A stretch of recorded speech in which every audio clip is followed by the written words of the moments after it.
Ayah kandung bayi yang dianiaya ibu kandung datangkan pengacara untuk perjuangkan hak asuh sang anak.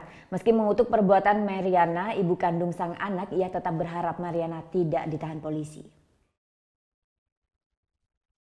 Otmar Daniel, warga negara Austria sekaligus ayah kandung Baby J yang disiksa ibu kandung menyesalkan penahanan Mariana Dangu.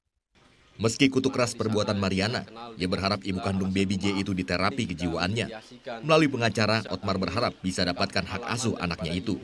Ayah kandung sangat berharap agar ke depan dia bisa hidup bersama dengan anaknya, karena dia sangat mencintai anaknya tersebut. Jadi mengenai hak asuh anak, kami akan menempuh proses yang sesuai dengan ketentuan aturan hukum yang berlaku di Indonesia. Karena mengingat ayah biologis adalah seorang warga negara asing. Sebelumnya beredar viral di media sosial video sang ibu yang tengah menganiaya anaknya.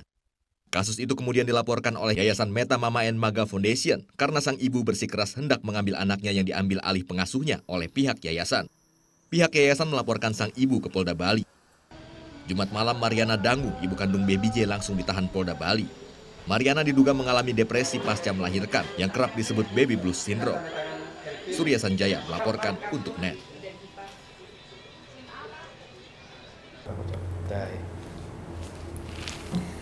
Udah selesai kan nontonnya? Nah, jadi jangan lupa buat like, komen, dan subscribe ya.